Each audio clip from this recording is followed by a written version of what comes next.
Hey guys, Jack Spirko here with Jack's Low Carb Journey. I think this is episode 28. We're on day 59 of my journey, just shy of 2 full months at 60 days.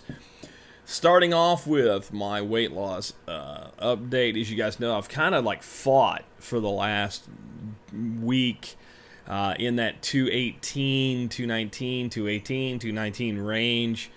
I've been waiting for kind of the dump that tends to come along the way. When you do that, you kind of plateau and you do this, and then usually, it goes 3 or 4 days, sometimes a little longer like it has this time.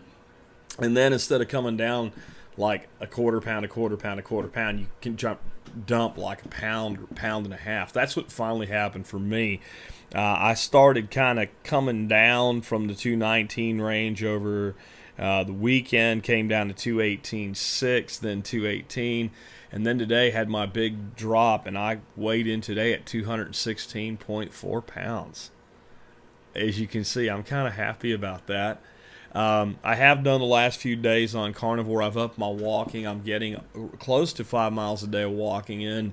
I'm knocking out more than 2 miles first thing in the morning. I mean, I get out of bed before I have coffee, before I have anything. I hit the property and I just start running laps. Well, not running, walking pretty fast laps. I did time my my speed today, and I'm running. You know what I mean. I am maintaining about a 14-minute mile walk, which is about 3.5 miles an hour. That's a good crisp walking speed. So that's probably helped some, along with being full carnivore and a little bit more caloric restrictive.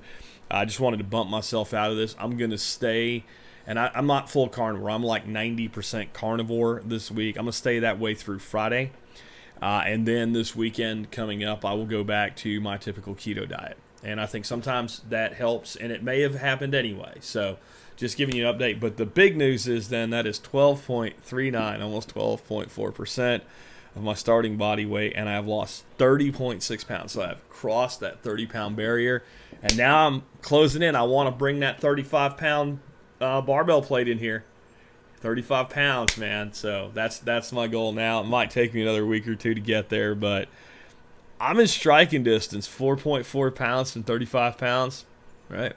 So what I want to talk to you about today is some myths about carbohydrates. And yesterday I talked about some flat wrong advice that I hear a lot of well-known and very smart, very switched-on people in the keto world talk about. And this is not that. I've heard one or two of you guys say one of these. But these are mostly myths that I see popping up all the time, like in Facebook groups and stuff like that, from people that talk like they know what they're talking about, but don't. And I could probably do a dozen videos on bad advice given in forums and groups and stuff. But one of the big things that you see a lot of new people asking about, and then you just see people dogpile on with advice that, I'm sorry, you should just, if you don't know, you shouldn't speak. Because new people are going to take your advice like you know what you're doing. I don't know why people do that. People need to tune in to channels like Ken Berry's channel, Thomas DeLure's channel, Keto Connect, things like that. And you're going to get enough good advice that even if they make a mistake or two, like I pointed out yesterday, you're going to do fine. You start listening to people who you don't know who they are, don't. That's my advice. Just if you don't know who the person is and you don't know anything about them, then if their advice sounds like what you want to hear, especially, just don't listen to it. Go get the right answer from people that know what the hell they're talking about.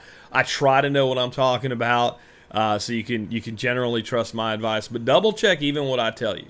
Anybody is offended because you double checked what they had to say and you correct them, don't listen to them either. So let's start off with these eight myths about carbs, and I'll give you my thoughts on them. There's a myth, and it really is outside of the keto world, but people are dragging it into the keto world now, and that is some carbs are slow carbs, and those carbs are okay. No. You have carbohydrates, and then you have soluble and insoluble fiber. We'll talk about the fiber net carb thing in a future episode, a little bit more in depth, but Carbohydrates, if they're carbohydrates, not fiber, they're carbohydrates. If it's a carbohydrate from a pepper, a lentil, a bean, a potato, or a piece of bread, is a carbohydrate is a carbohydrate. Take the whole concept of the glycemic index, and some of you experts talk about it, throw it away. It doesn't matter. In the end, it all ends up in your blood as sugar. It may end up there a little bit slower, but it still ends up there. And it still does the same thing, and it still jacks your shit up. There's no such, like, if you think you can eat lentils and call them slow carbs because Tim Ferriss said so in his book 4-Hour Chef, you can do it, but you're not keto, and you're going to throw yourself out of ketosis. And you got to count the carbs there as though they're all equal, because they are. Got it? Number 2, God gave us fruit, so it can't be bad for us. You know what? If you want to eat fruit, fine, but don't come into the keto world with it. That's not what we do here. Because again, a carb is a carb is a carb. Also, this idea, and I've heard this about other foods, this is a fallacy. And we call this fallacy the appeal to authority fallacy. So an appeal to authority can be, of this world, like, well, the president said so, or the Speaker of the House said so, or this professor from a college said so, or whatever. In the keto world, I don't know, Mark Sesson said so, or, Ken Berry said so, or Jack Spirko said so, right? That's an appeal to authority. Without the facts behind why it's true, you're just saying, well, because this person or this thing said so. So what could be a greater appeal to authority than God? But if we start looking at it, it's not just that it's an appeal to authority fallacy, it's also stupid, okay? God did not give us all the fruit we have today. Man gave it to us through genetic selection. There was no time in history until the last few hundred years where people had unlimited access to high sugar fruits, except in a very narrow band around the equator. God also gave us some other things, right? If you believe that God gave us everything that there is through creation, like it all happened at once instead of through evolution. So if God just boom and it happened, God gave us poison ivy, God gave us rattlesnakes, God gave us foxglove, which is digitalis, which if you eat that, it'll kill you. God gave us thousands of varieties of mushrooms. Some of them are good for food, some of them are good for, drugs, some of them are good for medicine, and some of them, a small amount, will kill you dead. The concept that because God made something, people are supposed to eat it is stupid. It's just stupid, because I'll show you a lot of things God made. God made my dog, and my dog just took a shit in the yard. So by your logic, we should go eat that dog shit because God gave it to us. That is a ridiculous assertion. And again, if you want to develop a diet based on food, fruits, and vegetables and stuff, fine. It's not keto. And it's not magically keto because, well, God gave us an apple, because Kazakhstan gave us apples. Little, hard, small apples that were available only certain parts of the year. Okay? God did not give us giant, Washington apples, Fuji apples, with a bazillion parts of sugar in them, fructose. God didn't give us that apple. Man gave us that apple. Stop appealing to authority. And I don't care who the authority is, even me. Be able to back up the claim with facts and logic, or shut up about it. Number 3, carbs from veggies or certain veggies don't count. This is also stupid. A carbohydrate is a carbohydrate. I don't care if you got your carbohydrate from a pepper or a Brussels sprout or whatever. Yeah, you can subtract your fiber, and again, we're going to do a future episode on that, where I'm going to clear some shit up on that one, and I'm even going to talk about it a little bit today. But when it comes down to actual carbohydrates without counting fiber in it, no. If you ate a carbohydrate, you ate a carbohydrate. If you're limited to 20, I don't care if you got them from peppers or cucumbers or a small amount of white sugar. It's all the same. It all has to be counted. If you want to stay under 20 carbohydrates, you need to count all your carbohydrates. I don't care that, well, garlic is an herb and it's medicinally good for us. If you throw 10 cloves of garlic in something, it's a lot of carbohydrates and you have to count them. Okay? There's no this bullshit where you can just eat all of the, so-and-so vegetable you want. It's bullshit. It's stupid. Now, there are some vegetables that, if that's the only vegetables you're eating with meat, it would almost be physically impossible for you to go over your carbs with. Salad greens or something like that. But you need to count those too, because what did you put with those salad greens? If you start putting tomatoes and cucumbers and stuff like that, and then you add up all your cucumbers and your tomatoes and your peppers, well, you're still, at a good carb load. But if you had 4 carbs of green vegetables, minus the fiber that were also in that salad, and maybe one from your salad dressing, all of a sudden you're five over. I don't care where they came from.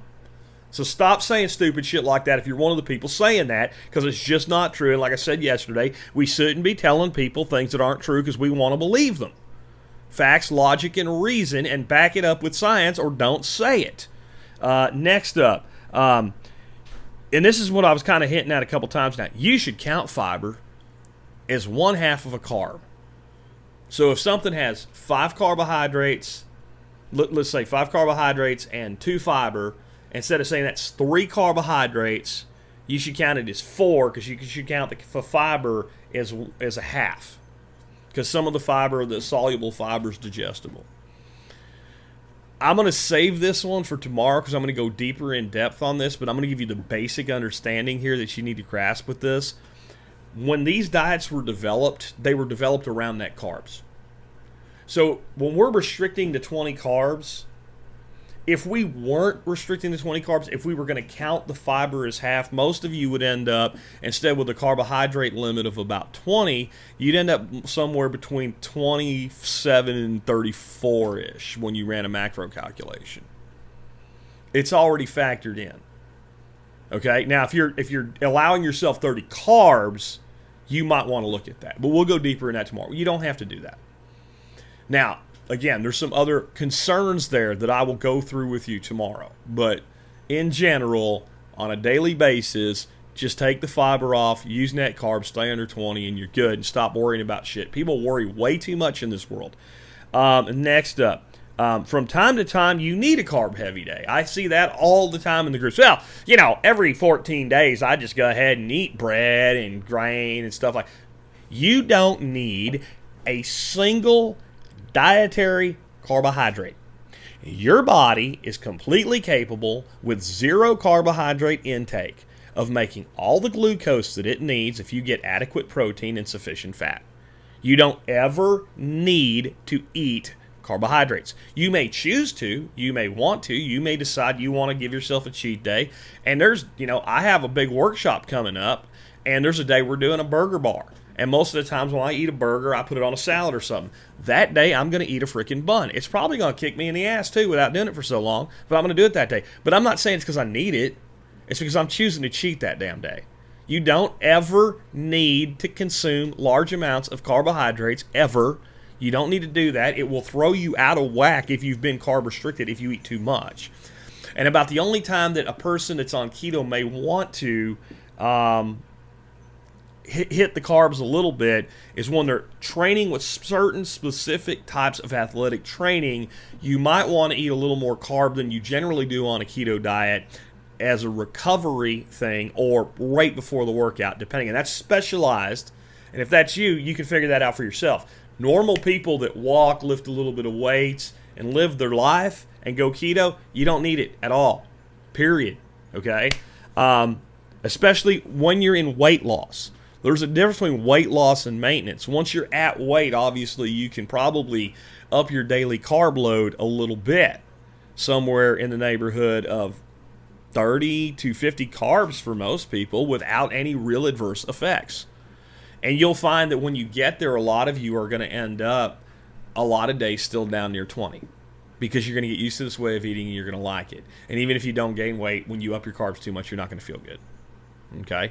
Next up, there is no way to get a lot of veggies and stay under on carbohydrates. I saw 3 people say this yesterday, and 3 different Facebookers on, what are you smoking and can I have some? Seriously. What the fuck are you talking about? You can't stay under and eat veggies? Then I don't understand, either you don't know how to do math or you're calling potato tots vegetables. Right? Potatoes are not a vegetable, they're a tuber. Most days, I eat a giant salad of 4 cups of greens. I will use somewhere between 2 and 4 ounces of bell pepper on that salad, some sliced up celery a lot of times, maybe an ounce or 2 of tomatoes, an ounce or 2 of cucumber, some cheese, all the other stuff I've talked about putting on my salads, no problem. Sometimes I don't want to eat a salad, but I want to make sure I get some greens. I have some really sharp, awesome tasting arugula out there. I'll take that arugula and I'll cook my steak. Let's say if I'm doing steak in a pan, and I'll throw like 4 cups of arugula in there, and maybe just hit it with a dash of liquid aminos. Pull that out with all that steak juice all over as the dogs lose their mind out there, and then just chow down on that. Maybe even throw some oil or some butter on top of it. Once it's on my plate. I mean, there's a ton of different vegetables you can eat: broccoli, asparagus, etc. I don't know where this comes from, other than people have determined that vegetables are carrots and potatoes, or people don't understand that they can deduct the fiber, or people are not weighing their food, and their idea of what 3 ounces of bell peppers look like is way out of proportion, because 3 ounces of bell peppers in a salad is quite a bit, right? So I don't know where that comes from. I also think it's people that are including some fruits in what they're calling vegetables, and that's not a thing either. But that's not a thing, and you absolutely can eat a tremendous amount of vegetables on keto. I do it all the time, just not this week. And then the last one is one that I want to make sure I'm never guilty of inferring, even though I never say it. And that is this elitist attitude that the low-carb keto-style diet is the best diet for everyone in the world, period. I believe that the keto diet is the best diet for the most people. That does not mean it is the best diet for every single person on planet Earth. It doesn't mean that. I have a router back here. See this router? I sell this router on my website through an affiliate link. I describe this router is the best router for the most people. Because if you want a router that does a really great job, has a lot of features that an average person can even figure out how to use, that's easy to set up and just works, that's the router you want. But I guarantee you there's people out there that want to do things with their network that are beyond what that router can do, and they have a specialized network need, and that's not the best router for them. If you have an enterprise environment and you want to put 100 people on your internet connection, that is not the best router for you. You see what I'm saying? This idea that we can have one thing that's the best for everybody, I think is faulty. I think there are people that are really healthy on diets other than keto. And good for them if it works for them, and that's fine. I will say this. If you are significantly overweight, I can't guarantee you that keto is the best course of action to lose weight. But it's hard for me to conceive of a diet that will let you get yourself to a healthy weight better than keto. Because what most people that complain that keto is not working for them, when I look at what they're eating, I find out that even though they say they're tracking everything, they're not. Or they're not counting things right and they're going over. Or they're not doing everything they're supposed to do. And they're making some mistakes.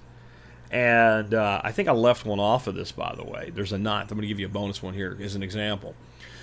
There's a belief that people have with the carbohydrate restriction on keto that if you're under 20, you're under 20, and it's fine.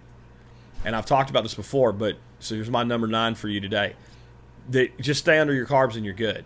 Well, that ignores timing and the effects of what does 20 carbs do to your blood sugar if they're all at once. So I think I said about this yesterday and the day before this came up, but if you are a 1 meal a day, that's one thing. And I think maybe you can go up to more like 15 then. It's just a gut instinct there. You're going to figure out what works for you. But if you're doing 2 or 3 meals a day and you're taking your early meals and you're going like 0 carb or even just 1 or 2 carbs, and then you're dropping 18 carbs into your body in a single meal, that's a lot of sugar, especially for a person who's been living without it. And unless there's some kind of intense athletic performance around that, you've kind of carb loaded even though you stayed under 20. So that's a little bonus there. But the idea that we are the only answer, I'm not sure. But my view is that a lot of people that say they're not losing weight, they're losing weight, they're just not losing as fast as they want to. And I'm going to tell you, if you stay keto and you stay the course and you take actions like taking walks and adding a little bit of exercise, and when something's not working, instead of bitching about it, you tweak it, I don't know a better way to lose weight. If I did, I'd tell you what it is. Now, I do think there's some of you that have a predisposition that maybe once you are a healthy weight that you're better off, somewhere in the neighborhood of even 100 carbohydrates a day if they're broken up right and if you control your calories and you control and balance everything else. But I think what's going to happen for most people and this is why I don't talk about this much, because I don't want to give you an excuse to quit. A lot of you say, well, that's me. He's right. I'm just not right for this. Bullshit. Most of you are.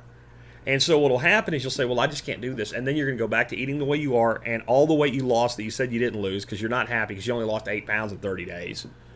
I don't know what the hell you're bitching about if you lost 8 pounds in 30 days. So some other guy lost 30. So what? 8 pounds is 8 pounds. How long did it take you to put those 8 pounds on? Well, I'm going to tell you right now, if you go back to eating crap, it won't take you long to put them back on. And if you lost 8 pounds in 30 days, that's 72 pounds a year. Continue the course. And I think, so again, I think it's the best diet for the most people. But I think there are definitely people with specific athletic goals that may do better with other diets. And there are people that may just do better not on keto. But I think if you got fat not on keto, keto will make you unfat. And I think one of the things we need to understand is keto is a therapeutic diet, not just a way of living. And so a lot of you that are really fat, like I still am, I still consider myself, even though I've lost a lot of weight, still too fat. Your whole body's messed up because of it. And your body got messed up and then you got fat. And then it made your body more messed up, it made you more fat. And there just might be time necessary to bring it back down into balance. But don't be going around telling people that the only diet human beings should consume is a keto diet. Because there's too many people in really great shape on some other diet to make that claim. I'm back to, I think it's the best way of eating for the most people, and I definitely think it is the best way to lose weight and correct the imbalances that are things like type 2 diabetes, metabolic syndrome, etc. Because if we pull that blood sugar down, the body is going to correct over time. With that, we've wrapped up another one. Hope you enjoyed it. If you have any questions, comments, concerns, things you'd like me to talk about in the future, put them in the comments below. I do try to answer most of the comments, at least to say thank you or give you an idea of an answer, but some of them I do save for future episodes. Remember, the cause of and solution to just about all of your problems is in the mirror. You'll find that mirror in the bathroom. On the floor is a scale. Is that scale your friend or your enemy? Get on keto. Maybe it'll become your friend.